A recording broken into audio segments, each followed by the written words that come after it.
성경 말씀은 아가서 2장 10절에서 14절 말씀입니다.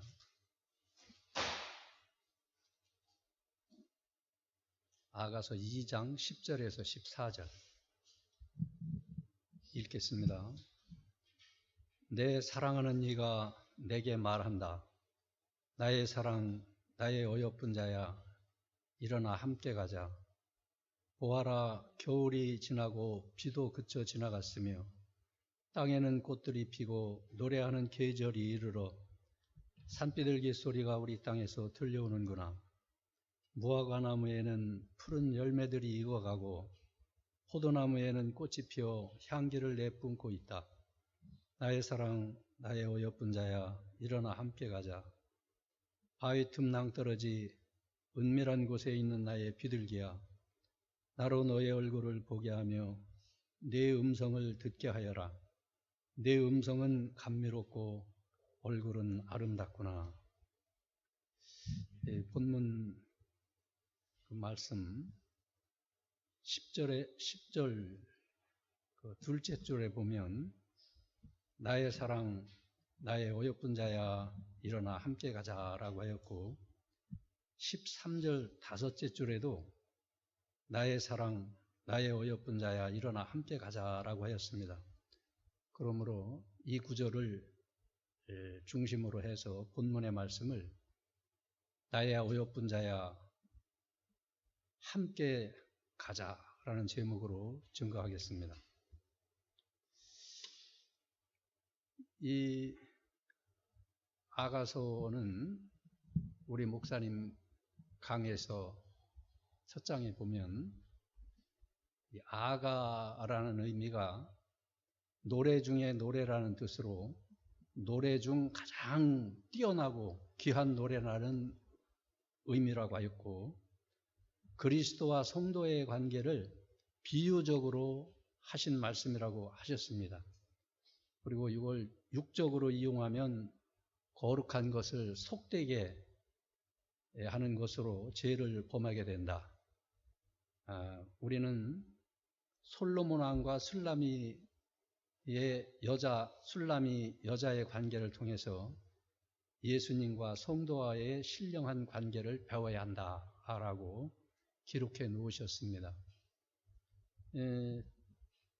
여기 내 사랑하는 이가 내게 말한다 하고 내 사랑하는 이는 솔로몬 왕이고 오늘날은 그리스도를 가리킵니다. 그리고 내게 말한다. 나는 술라미 여자. 근데 이 아가서를 제가 이렇게 잘 보지를 못했어요. 아주 많이 읽지를 못해서 정확히 모르고 왜 술라미 여자라고 했을까? 술라미 여자가 무엇일까? 술라미 여자 이름일까? 무엇일까? 여러분 무엇 같아요? 술라미 여자 하면 술람이라는 여자 같아요?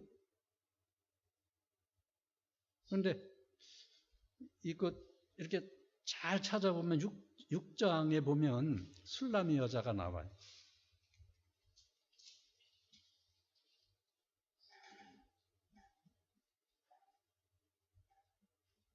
6장 나오죠? 술람이 여자.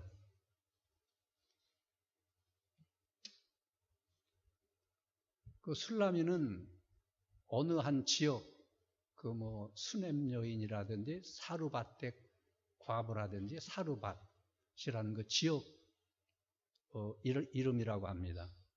그러니까 요 술람이 여자는 신령한 그 신앙을 가진 여자인데 술람이 그 수냄이라는 그 지역과 같은 그런 지역의 여자라고 볼 수 있습니다. 요 술람이 여자가 내 사랑하는 이가 내게 말한다. 이거 가지고 한 일주일을 좀 생각을 해봤어요. 나의 사랑하는 이가 내게 말한다.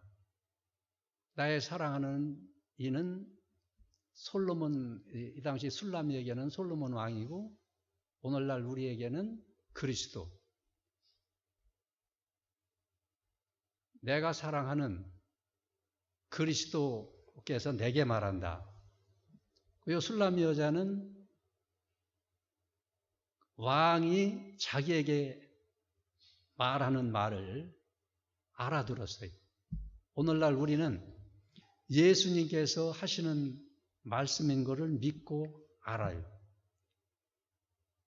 왜 그러냐면 중생됐기 때문에. 그러니까 제일 큰 복이 뭐냐 하면 예수를 믿고 예수님이 우리의 주인이심을 믿고 창조주이신 우리 주님으로 믿고 믿어진다는 게 제일 큰 복이고 그 예수님께서 우리에게 나의 사랑, 나의 어여쁜 자야. 이 소리 듣는 게 얼마나 우리에게 큰 복입니까? 그 나라의 대통령한테도 내가 너 가장 사랑하는 나의 친구다. 나의 사랑하는 자다. 이런 말을 들으면 얼마나 그 영광스럽습니까? 그런데 창조주 하나님, 그 그리스도께서 우리를 그 가리켜서 나의 사랑, 나의 어여쁜 자야. 또 술람이 여자는 내가 사랑하는 이가 내게 말한다. 요한복음 10장 1절 이하에 보면 목자와 양의 비유가 나오는데 목자가 양의 이름을 하나하나 불러서 인도를 하실 때에 그 양은 목자의 음성을 알아듣고 따라간다고 했어요. 자, 우리는 하나님의 말씀을 그 하나님의 말씀으로 믿어졌고 또 하나님께서 하시는 말씀으로 믿어졌고 그 믿은 말씀을 따라가는 게 이게 복이에요. 이것만 해도. 그러면 하나님께서 우리 목자이신 예수님께서 우리의 신랑 되신 예수님께서 언제부터 사랑했죠? 우리가 예수 믿을 때? 아니잖아요. 우리가 얼마나 잘 배웠어요. 우린 창세 전에 그 하나님의 사랑받은 행복자로 아주 예정이 됐고 지금도 우리 이름을 하나하나 불러서 그 우리를 인도해서 중생시켜서 예수 믿게 하시고 우리 창광교회로 인도하셔서 구원을 이루어 나가는 이 도리를 배우게 하시고 얼마나 복 있는 자입니까? 또 진리를 그대로 따라가는 이 교회에 남아서 옛적 신앙, 말로만이 아닌 이병규 목사님을 스승으로 우리는 제자로 그대로 따라가는 이 교회에 남아서 이렇게 신앙생활한 거 얼마나 큰 복인지 모릅니다.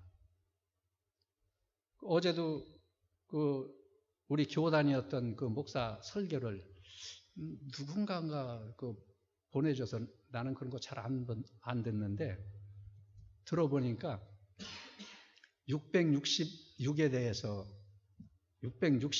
대해서만 그 주일 설교를 하더라고요. 그런데 뭐 이 얘기 저 얘기 다 하는 중에 마지막에 무엇을 써먹느냐 하면 목사님의 강해서를 그대로 써먹는 게 있더라고요. 그러면 그런 분들 또 우리 교회에서 지금 우리 교단이 아닌 이런 목사들이 우리 스승 이병규 목사님을 입으로는 제자라고 얘기해요. 스승이라고 얘기해요. 여러분의 스승이라고 하면 그냥 어디 라디오에서 가다가 설교 한번 들으면 그 사람이 스승이 될 수 없어요. 그 사람의 제자가 될 수 없어요. 그러나 그 사람이 좋은 말을 했다 하면 그거 우리가 이용할 수는 있어요. 그러나 그분이 그 좋은 말을 했다고 하는 그 말을 우리가 이용했다고 해서 그 사람 제자가 될 수 없어요. 제자는 스승의 행동까지 따라가는 게 제자입니다. 그분의 가르침뿐만 아니라 행동 하나하나까지 따라가는 게 제자예요. 제가 여기 처음에 68년도 와서 오니까 머리 박박 깎고 작은 목사님까지 머리 깎았으니까, 그리고 파리치 들고 가는 사람 많고 한복 입은 사람 많이 있었어요. 그분이 누구 따라갔기 때문에 그래요?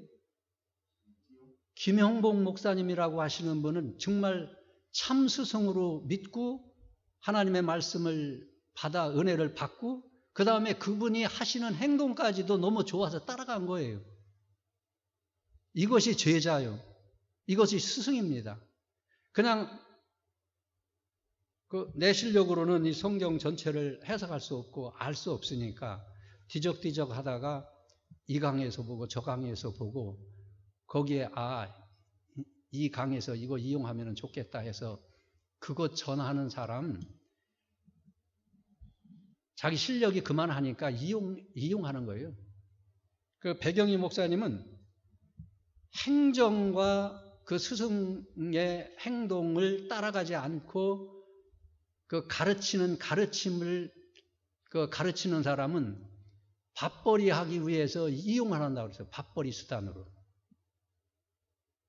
참 스승이라고 하면, 참 제자라고 하면 그분의 행동까지도 너무 존경스러워서, 또 그분 앞에 가면 그분이 너무 훌륭해서 내 옷깃을 여미는 이러한 관계가 참 스승이에요.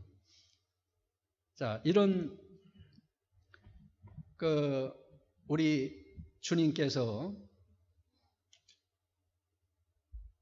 우리에게 뭐라고 말씀하신다고요? 나의 사랑, 나의 어여쁜 자야, 일어나 함께 가자 라고 하시는데, 이 예수님을 따라가려면 함께 가야 할 준비를 해야 됩니다. 그러면 함께 가야 할 준비, 첫째로 자리에서 일어나야 됩니다. 10절 셋째 줄에 일어나 함께 가자라고 하였습니다. 주님과 함께 가려면 자리에서 일어나야 됩니다. 앉아있던 자리, 졸고 있던 자리, 잠자던 자리, 상락의 자리, 이런 자리에서 일어나야 예수님을 따라갈 수 있습니다. 그냥 눕고 잠자는 상태에서 따라갈 수 없어요. 에베소 5장 14절에 자는 자여 깨어서 죽은 자들로부터 일어나라. 주께서 너를 비추실 것이다 라고 하였습니다. 자는 자는 누구로부터? 죽은 자로부터. 자는 자는 죽은 생활하는 사람이에요. 산 생활을 하지 못해요. 산 일을 하지 못하는 사람이 자는 자입니다. 죽은 사람이나 잠자는 사람은 좀 이렇게 숨 쉬고 살아있는 사람은 숨은 쉬지만은 죽은 자는 숨도 안 쉬고, 그러나 아무 일도 못하고 있는 게 자는 자예요. 이런 자리에서 일어나야 예수님을 따라갈 수 있다는 겁니다. 졸고 잠자는 자리에서 일어나십시오. 또 눈은 떴는데 졸려가지고 꾸벅꾸벅, 또 이게 꿈인지 생신지 알 수 없는 그런 상태에서 예수님을 따라갈 수 없습니다. 디모데전서 5장 6절에는 향락을 좋아하는 여자는 살았으나 죽었느니라. 이게 옛날 그 개혁성경을 외웠기 때문에 자꾸 그 생각이 나서 그런데, 일락을 좋아하는 자는 살았으나 죽었느니라 했어요. 일락을 좋아하면서 예수님을 따라갈 수 없어요. 영화 보면서 예수님을 따라갈 수 없어요. 제가 처음 신앙생활 시작할 때 그 극장 가는 거 허락하시지 않았어요. 어디 구경 가는 거 제가 알기로는 1년에 한 번 정도 그 옛날엔 창경원이라고 그랬는데 창경원에 가서 가라고 이렇게 허락한 기억이 있다고 그러시더라고요. 그러나 김영복 목사님은 뭐 어디 이렇게 가도록 허락하지 않은 걸로 알고 있습니다. 어쨌든 일락을 좋아하는 자, 음악에 너무 취하면 안 돼요. 뭐가 좋다, 무슨 음악이 좋다 얘기하지만은 그거 취하면 그 음악 들으면서 예수님을 생각할까요? 기억할 수 있습니까? 저는 모든 운동을 다 좋아해요. 그러나 서로 이게 경쟁을 하면서 하는 운동은 되도록 않습니다. 경쟁하면서 기도가 되지 않아요. 경쟁하면서 예수님을 모실 수 없어요.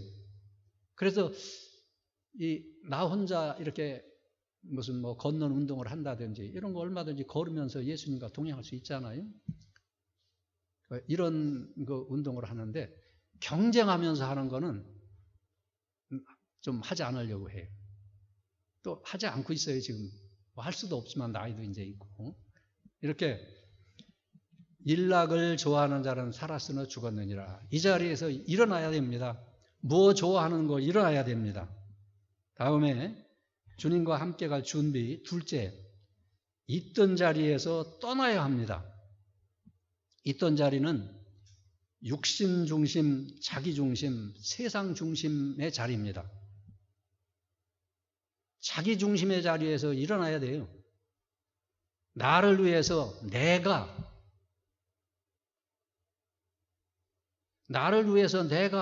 나 좋아하는 대로 이 자리 떠나야 됩니다. 누가 나에게 좋은 말 할 수 있어요. 또 지적해 줄 수 있어요.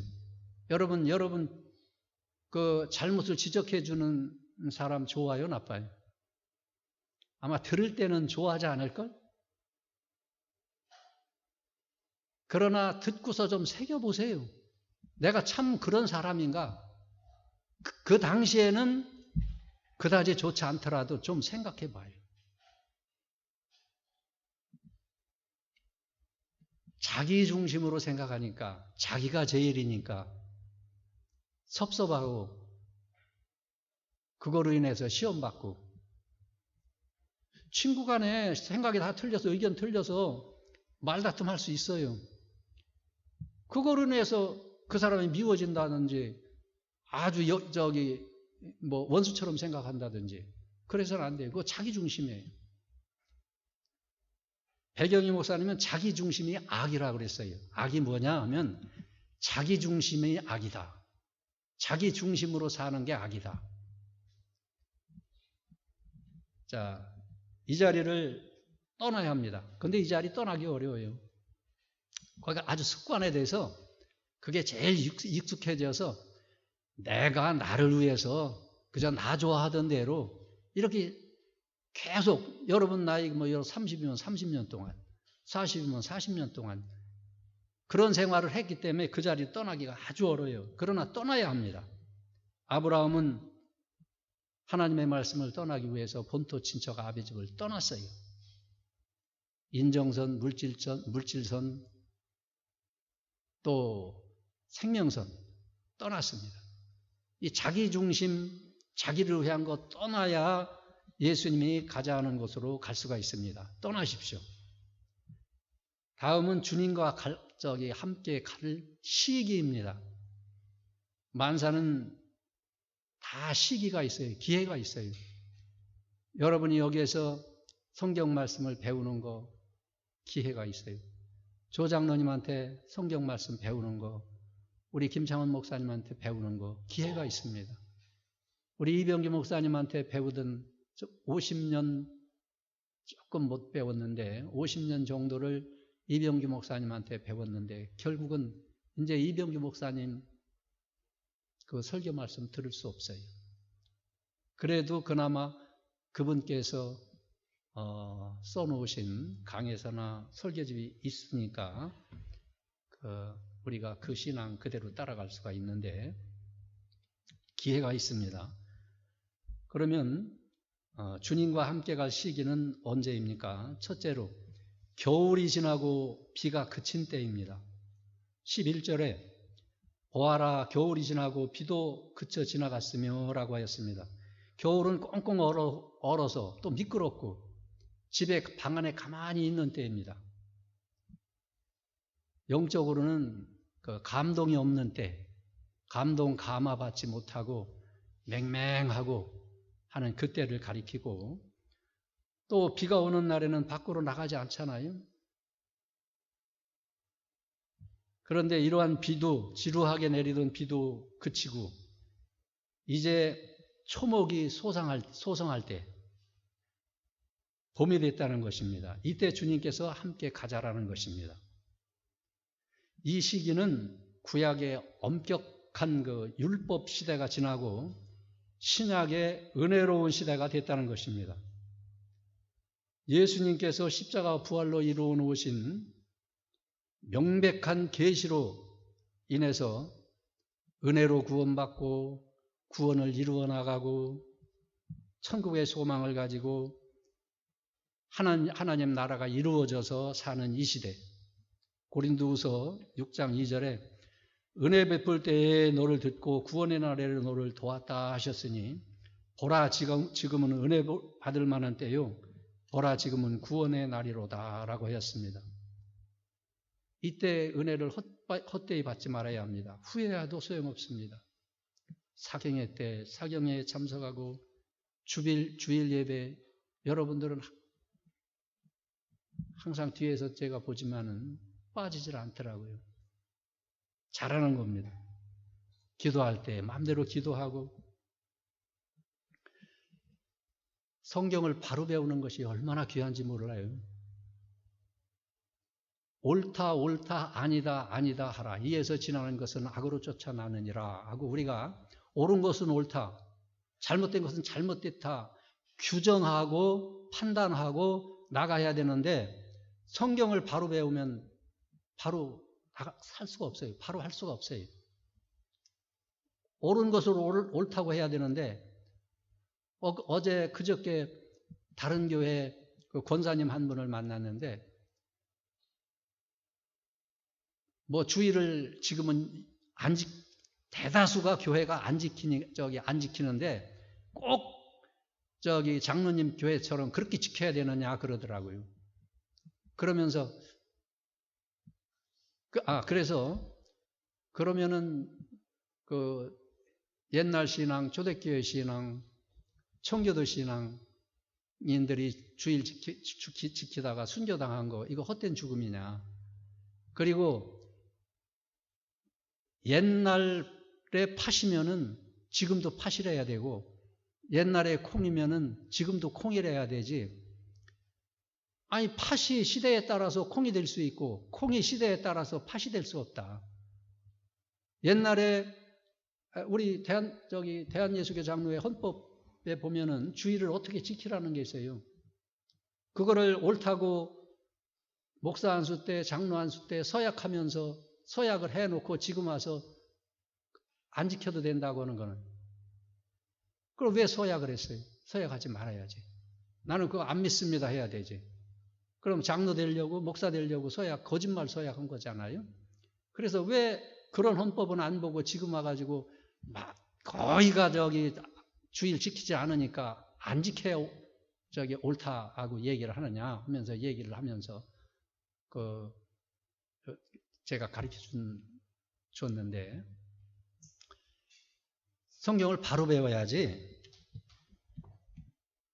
언젠가 우리 목사님께서 너희는 세상의 빛이요 소금이라고 할 때 소와 곰으로 해석해서 안 된다고 기억하죠? 내가 여러분에게 우리 목사님이 그렇게 하시는 거 그렇게 들으면 안 된다고. 소금을 소와 곰으로 해석하면 안 돼요.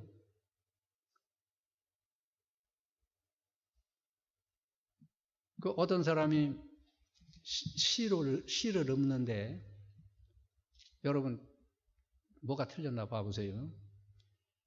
비 오는 달밤에 그대와 홀로 앉아. 어쩌고 저쩌고. 뭐가 틀렸지? 뭐가?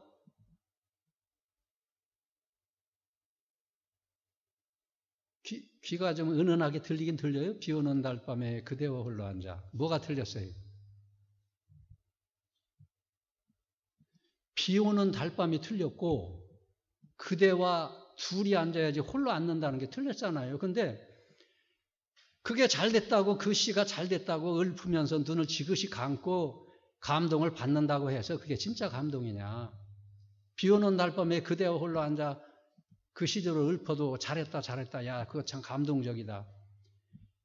성경을 잘못 배우면 그렇게 배우는 거예요. 비 오는 달밤에 그대와 홀로 앉았다고 하면서 그냥 그 육신의 감정적인 감정에 호소하는 그런 그 시를 읊어도 그거 잘하구나. 그러나 성령의 감동은 아니에요, 그게. 성령은 진리 가운데로 인도하는 성령이기 때문에 성경을 바로 배우지 못하고 아무리 내가 감동을 받았다고 하더라도 그 성령의 감동이 아니에요. 둘째로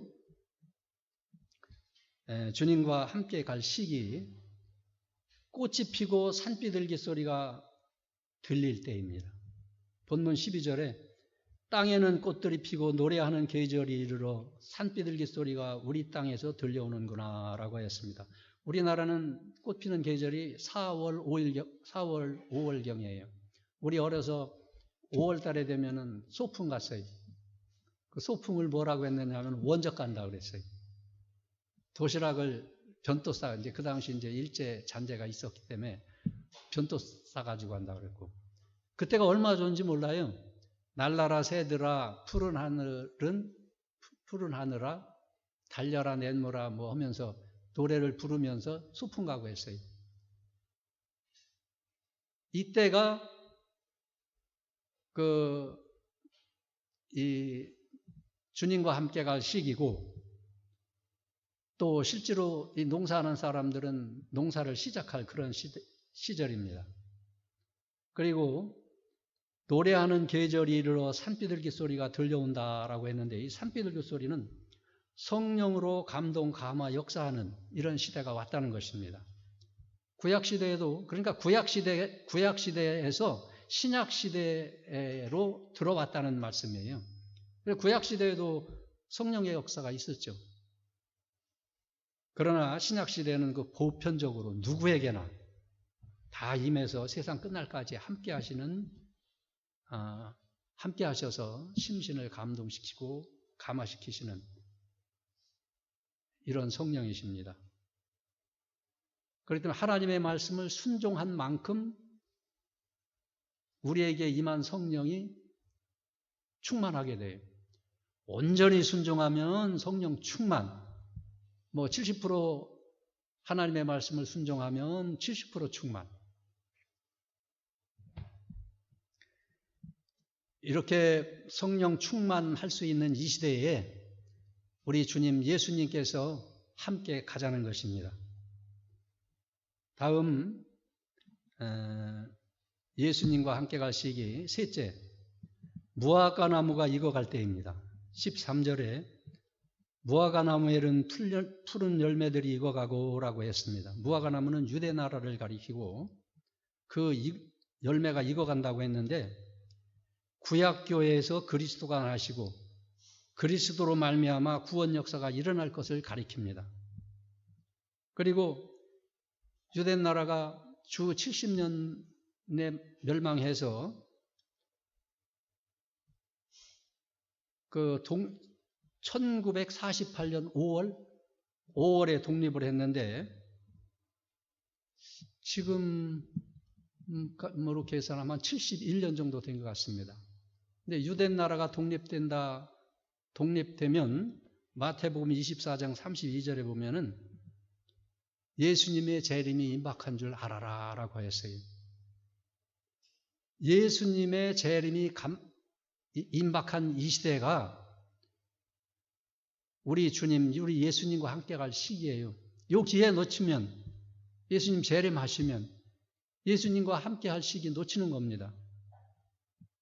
이 시기를 우리가 놓치지 말아야 됩니다. 그리고 주님과 함께 갈 시기 넷째입니다. 포도나무 열매에 포도나무에 꽃이 피어 향기를 낼 때인데 13절에 보면 포도나무에는 꽃이 피어 향기를 내뿜고 있다라고 했습니다. 포도나무는 오늘날 신약 교회를 상징합니다. 그리스도의 구속사역으로 이방 교회가 창성할 것을 가리킵니다. 말라기 1장 11절에 만군의 여호와께서 말씀하신다. 해 뜨는 곳에서 해 지는 곳까지 내 이름이 이방 민족들 중에 크게 될 것이며 모든 곳에서 내 이름을 위하여 분향하며 깨끗한 제물을 드리게 될 것이니 내 이름이 이방 민족들 중에서 크게 될 것이기 때문이다 라고 했습니다. 오늘날 유대 민족들이 예수 믿는 사람이 많습니까? 이방 민족들이 많습니까? 이방 민족들이 많잖아요. 얼마나 지금 우리나라 이방 나라인데 얼마나 많습니까? 1000만이라고 하더라고요. 우리 예수 믿는 사람이. 우리나라만 1000만.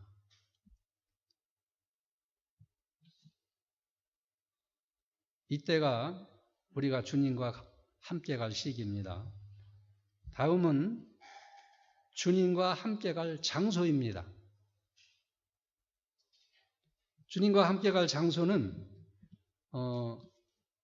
연인들이 가는 그러한 장소가 아니에요.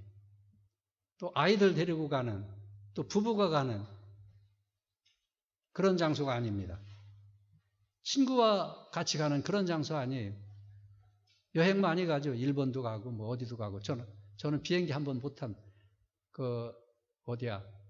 이 제주도 한번 비행기 타고 가본 적이 있는데 그 외에는 비행기 타고 어디 가보질 않았어요.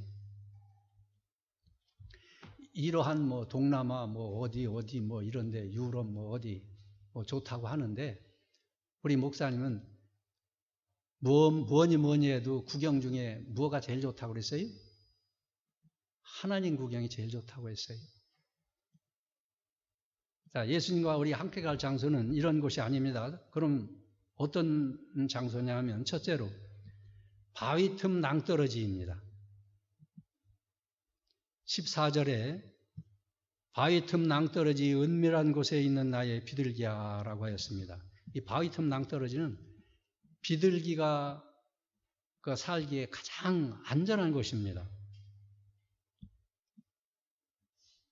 어떤 사나운 동물들이 잡아먹을 수도 있는 그런 곳이 아니고 아무 짐승이 해도 받지 않는 이러한 안전한 곳입니다. 신앙적으로는 주님과 교통하고 교제하기에 아주 좋은 곳입니다. 이런 곳을 찾아가야 합니다. 찬설이 눈보라, 비바람 휘날릴 때, 태산이 험산 줄령이 우리 앞에 가로막힐 때 이런 곳 찾아가야 돼요. 살 소망이 안 보일 때 이런 곳을 찾아가야 됩니다. 찾아가서 주님 품 안에 쉼을 얻어야 합니다.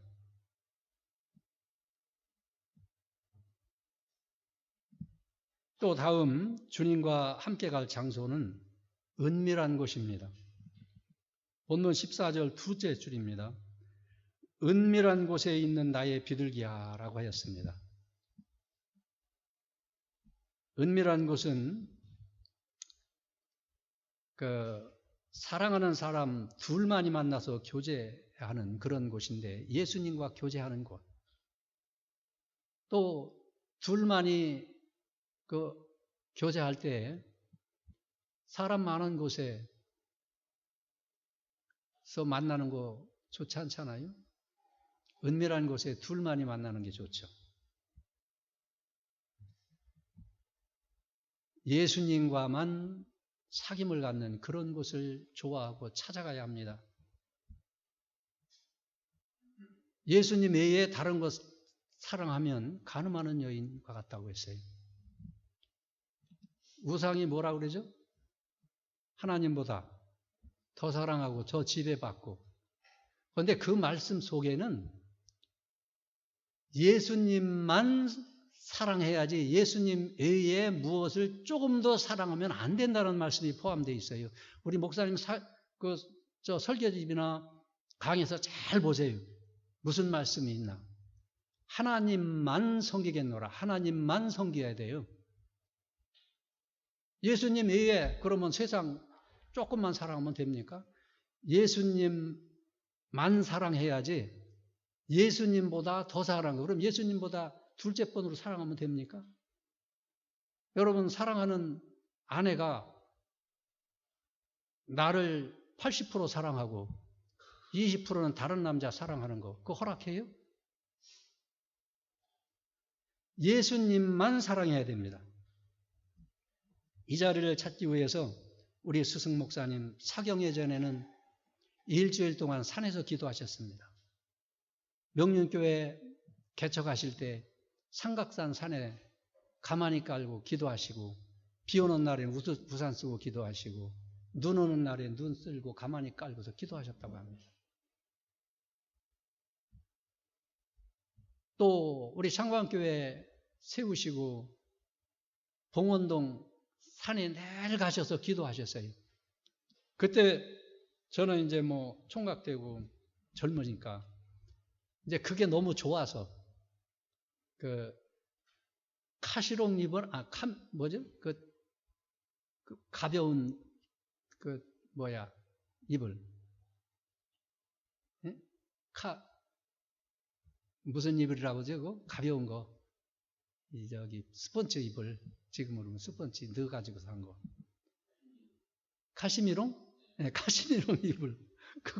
그게 그때 나왔는데 그는 가지고 가벼우니까 이제 봉원동 산에 가서 저녁에도 기도하고 새벽에는 뭐 가가지고 거기에서 우물 있는 데서 목욕하고 그러고서 기도하고 그랬는데 우리 목사님 그때 한참 기도하고 우리 창광교인들 그 봉원동에서 그 기도해서 아침에 무엇 둘러쓰고 하얀 건 전부 다 창광교인이라고 했어요. 그 자리 찾기 위해서 이렇게 기도 많이 했어요. 우리 목사님이 실천 모본을 보여주셨으니까 우리 교인들이 가가지고 한 거예요. 그리고 눈 오는 날 카시미롱 잎을 들고 그 눈 속에 가서 기도하겠다고 해서 눈 많이 온 날 산으로 가는 사람도 접봤어요. 이렇게 기도했어요. 이 은밀한 곳. 김영복 목사님 매일 기도하셨고 우리 조현우 장로님 내가 아까 적어서 가져왔는데 올해만 삼각산, 설악산 4번, 계룡산, 속리산, 치악산, 용문산, 지리산 왜 올해 산에 가셨냐고 물어보시는데 왜 그렇다고 말씀을 안 드렸어요. 지금 발표하는 거예요. 그래서 장로님한테 여쭤본 건데 자 이런 스승 있습니까? 얼마나 시간이 바빠요. 그런데 생각을 해보세요. 삼각산, 설악산 4번, 설악산만 해도 4번 가시고 계룡산, 속리산, 치악산, 용문산, 지리산 올해 간 산이 거기에요. 그럼 거기 가서 놀러 가셨습니까? 올라가면서 기도하시고 그냥 누구 없고 혼자 있으면 소리를 지르면서 주여 하면서 찾기도 하시고 또 내 속에 그 좋지 않은 감정, 생각이 있을 때는 사탄아 물러가라 하고 스승으로서 모본을 보이시는데 따라가야 돼요. 조 장로님 제가 이런 설교 하실지도 몰랐을 거예요. 그러나 저는 항상 생각하고 있어요. 우리 교회 이 청년부들 참 복이 있다. 성경을 바로 어떤 목사님들보다 이 교리에 밝은 분이 여러분의 스승 조현우 장로님이세요. 또 청교도 신앙 그대로예요. 저하고 지난번에도 말씀을 드렸을 텐데 제가 요즘 신앙생활을 초대교인들처럼 초대교회 신앙으로 신앙생활을 하려면은 그때 그 사람들의 그 신앙을 따라가야 된다 하니까 더 철저해야, 지금은 더 철저해. 그때보다도 초대교회 그 성도들의 신앙 그거보다 더 철저해야 따라갈 수 있다는 거예요. 그 신앙을 지킬 수 있다는 거예요. 마음이 얼마나 흡족하고 좋았는지 그때부터 사실은 신앙적으로 아주 하나가 됐습니다. 무슨 말씀을 해서 장로님하고 나하고 틀릴 수 있어요. 무슨 뭐 행정에 대해서 무슨 의견이 틀릴 수 있어요. 그러나 신앙적으로는 하나예요. 얼마나 좋습니까?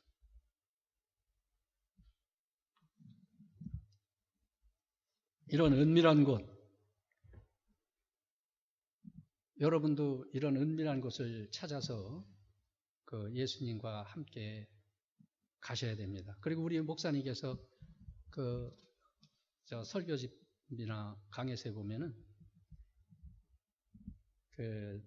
안일주의에 빠져서 침상에서 기도하는 거, 그것은 능력을 얻지 못한다고 그랬고, 또 방 안에서 기도하는 것이 다르고, 예배당에서 기도하는 것이 다르고, 또 산에서 기도하는 것이 다르고, 산 중에 더 높이 올라가서 기도하는 것이 다르다고 하셨어요. 그리고 조장로님 무슨 말씀을 하셨냐면은 삼각산에 올라온 우리 목사님 늘 삼각산에서 기도하셨으니까 어디에서 우리 목사님께서 기도하셨을까 하고 이렇게 찾아보시고 거기에서 기도하곤 하셨다고 하더라고요. 자, 우리의 스승 목사님은 이병기 목사님, 여러분의 스승 장로님, 조현호 장로님, 여러분의 스승 담임 목사님, 김창훈 목사님, 오늘날에는 여러분의 스승 목사님이 이제 김창훈 목사님이에요. 이제 앞서간 스승님이 있지만은 지금도 이제 스승으로 모시고 스승의 인도와 주장을 따라가야 됩니다. 잘못 가르치면 따라갈 수 없어요. 그럼 얼마나 잘 가르칩니까? 얼마나 은혜롭습니까?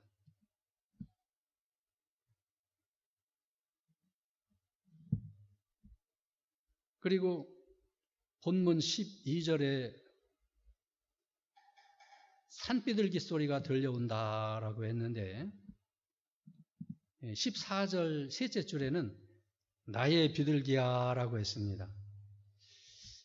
처음에 12절에는 산비둘기 소리가 외부에서 들려와요. 감동 감화를 시켜요. 처음에 12절에는. 그런데 지금은 우리 주님이 뭐라고 그러죠? 나의 비둘기야. 비둘기가 됐어요. 성령의 사람이 됐습니다. 은밀한 곳, 바위틈 낭떠러지에서 주님과 교제하다 보니까 성령화 됐어요. 성령 충만화 됐어요. 예수의 사람이 됐어요. 하나님의 사람이 됐어요. 자, 우리가 지금은 외부의 내적에서도 감동하지만 외적으로도 어떤 기회를 통해서 어떤 사건을 통해서 성령께서 감동을 시키고 일을 시키시죠. 그러나 이제 완전히 내 속에 성령이 충만해서 그 성령의 인도와 주장을 100% 따라가는 이 상태가 성령 충만이고 그게 예수의 사람이 완전히 된 거예요. 신앙의 사람이 된 겁니다. 전지전능의 사람이 된 겁니다. 의의 사람이 된 겁니다. 거룩의 사람이 된 겁니다. 자, 우리가 예수 믿을 때 거룩의 사람이 완전히 됐어요. 아기를 처음 낳으면 그 아기가 완전히 성인 노릇해요. 젖 먹으면서 아빠 엄마 소리 하면서 자라고 그렇게 하죠. 우리의 인격이 점점 자라고 우리의 위치가 다른 사람에게 비난받는 그런 사람이 아니고 다른 사람이 칭찬하는 위치로 변하고 능력이 옛날에 닷근 들던 사람이 10근 들고 10근 들던 사람이 100근 들고 자라나는 겁니다. 능력이 더 힘있게. 그래서 완전히 예수님께만큼 자라는 것이 그게 목적이에요. 하나님의 목적이고 그게 성령 충만한 사람이고. 다음에 우리 주님과 함께 갈 목적입니다. 첫째로 아름다운 얼굴을 보기 위함입니다. 본문 14절 넷째 줄에 나로 너의 얼굴을 보게 하며 라고 하였고 일곱째 줄에는 내 얼굴은 아름답구나 라고 하였습니다. 이 바위틈 낭떠러지 은밀한 곳에서 주님과 교제하고 교통하고 이러는 동안에 내 속에 그 악습, 그 악성으로 인해서 악습됐던 그 악한 습관 이런 것이 점점 변화해요. 이리와 타조와 같은 내 성품이 비둘기와 같이 온유한 평화로운 이러한 모습으로 변화합니다. 이러한 성도를 우리 주님이 보기를 원하세요. 아름다운 얼굴을 보기를 원해요. 이런 얼굴. 이게 아름다운 얼굴 아닙니까? 늘 기도해서 은혜가 넘치는 그 얼굴. 우리 목사님 그 추운 날 제가 교회에 왔는데 이것도 몇 번 말씀드린 거예요. 여러분한테. 김인권 장로님하고 우리 목사님하고 그 누구라고 이름은 않겠지만 누구 집사하고 같이 기다리고 제가 들어가니까 기다리고 계시더라고요. 목사님 안 오셨네요. 그러니까 아직 그 봉원성 산에서 안 오셨다는 거예요. 그러니까 조금 있다가 우리 목사님이 오시는데 얼마나 추운지 이 옛날 오신 목사님 좋은 거 안 입으시잖아요. 근데 그거를 2겹, 3겹을 끼워서 저기 옛날 입으시던 잠바를 입으니까 이게 안 맞으니까 이렇게 터지니까 이렇게 여기다 옷핀을 꽂아가지고서 끼시고서 들어오면서 찬송을 부르시면서 들어오는데 그 얼굴이 정말 환해. 얼마나 은혜로운 얼굴이신지. 저는 목사님 멀리서 가까이만 해도 하나님이 가까워지는 그런 걸 실제로 느끼고 그렇게 신앙생활을 했어요. 여러분의 얼굴이 예수화돼서 그 얼굴이 여러분 얼굴에 빛이 비치면은 다른 사람이 볼 때 은혜를 받고 저 사람하고 같이 하고 싶고 저 사람하고 같이 있으면 내가 은혜를 받고 내가 하나님과 가까이 되고 얼마나 좋습니까? 이런 얼굴을 예수님께서 보시기를 원합니다. 다음에 주님과 함께 할 목적이 주님과 같이 갈 목적이 둘째로 감미로운 음성을 듣기 위함입니다. 본문 14절 5째 줄에 내 음성은 감미롭고 라고 하였습니다. 바위틈 낭떠러지 은밀한 곳에서 그 하나님께 기도하고 그 주님과 교통하고 그 하나님을 모시고 살으니까 내 심령이 완전히 새롭게 되는 거예요. 그 요한계시록 14장에 14만 4천 명이 새 노래 부른다고 그랬죠? 요한계시록 14장에 보면 그 새 노래가 우리 목사님께서 뭐라고 가르쳐 주셨습니까? 심령이 새롭게 돼서 옛적의 신앙보다 더 자라나서 부르는 노래가 새 노래라고 그랬어요. 이렇게 그 바위틈 낭떠러지 은밀한 곳에서 기도해서 내 심령이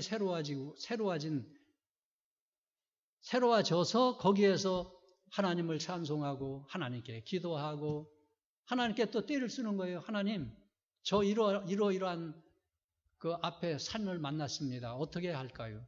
하나님과 의논을 하잖아요. 그럼 하나님이 그런 성도 들어주시죠. 배경희 목사님은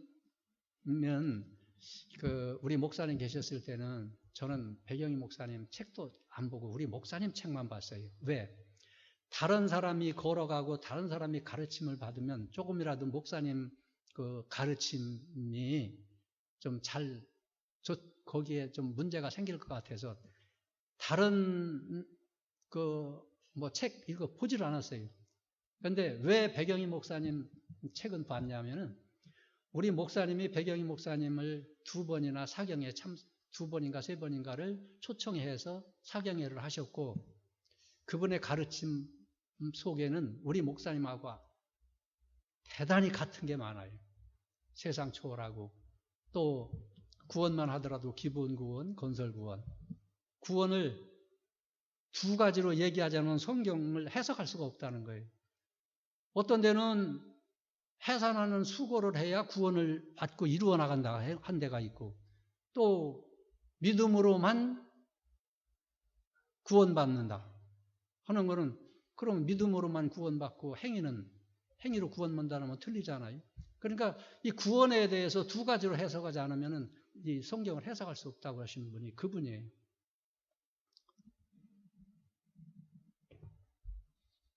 그래서 그분 얘기를 그분 이 테프라든지 이 강해설을 듣고 또 우리 목사님께서 사경회 때도 그렇고 무슨 말씀하셨냐면은 진짜 영권이 있는 분이 영권이 크셨던 분이 백영희 목사님이다 그런 말씀을 하셔서 그분 이제 목사님 소천 후에 그분 책을 읽고 티프도 듣고 이렇게 보는데 우리 목사님하고 너무 같은 면이 많으시고 또 연영적으로 목사님 선배셨고 같이 또 고신 측에서 나올 때도 같이 나오셨고 여러 가지로 그리고 신사참배 반대하시던 분이 그런 분이라서 이제 책을 보곤 하는데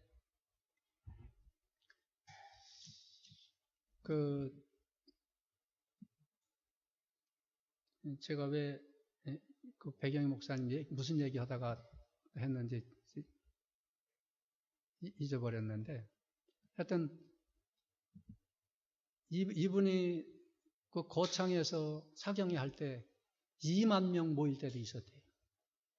근데 이분은 우리 목사님처럼 성경만 쭉 가르치시는 분이고 다른 예화설교 안 하시는 분이고 그런데도 영권이 있으니까 그리고 30분 기도해라 하시는 분이 이분이고 우리 목사님 반 시간? 1시간을 기도 못하면 반 시간이라도 하라 하셨잖아요. 그분도 마찬가지고 여러 면에 마찬가지인 그런 분이었었는데 하여튼 이런 곳에서 가서 심령이 새로워져서 전도하는 그 목소리, 찬송하는 목소리, 또 하나님께 간구하는 그 기도, 이런 소리를 우리 예수님이 듣기를 원하시는데 오늘 증거한 말씀 첫째로 주님과 함께 갈 준비가 필요하고 또 둘째로 주님과 함께 갈 시기. 여기 지금 아가서 2장 10절에서 보면은 대략 이제 윤곽이 나오죠. 이거 보시면은 그러니까 시기는 언젠가. 또 셋째로 주님과 같이 함께 갈 장소. 그 다음에 주님과 함께 갈 목적. 이렇게 네 가지로 나눠서 증거해 드렸는데 우리 청년부 여러분들 보기만 하면은 흐뭇하고 하나님께 감사하고 있습니다. 우리 장로님 정말 이 교리에 바르고 우리 담임 목사님 정말 은혜로운 말씀으로 우리에게 늘 말씀해 주시는데 좋은 스승 목사님, 스승 장로님 만났으니까 여러분 복된 줄 알고 복 있는 청년들인 줄 알고 신앙생활을 했으면 합니다. 잠깐 기도하시겠습니다. 걸어가신 우리 아버지 하나님, 전적으로 하나님의 은혜로 우리의 행함, 우리의 의로움, 털끝만치도 들어가지 아니하고 하나님의 주권적인 은혜의 섭리로 우리를 구원해 주셨고 이 구원해 주신 저희들을 내 사랑이라 부르시며 함께 가자고 하시는 예수님을 따라서 어디든지 따라가 하나님의 사람으로 만들어지고 성령에 충만한 사람이 되어서 우리에게 맡긴 사명, 우리 교회의 기둥과 같은 역할을 감당하고 창천동의 빛으로서 세계 만방의 신앙의 빛, 진리의 빛, 구원을 이루어 나가는 이 진리의 빛을 잘 비추는 우리 청년들 되게 하시고 우리 교회를 잘 이끌어가며 기둥과 같은 역할을 감당하는 청년들로 만들어 주시옵소서. 예수님의 이름으로 기도하옵나이다.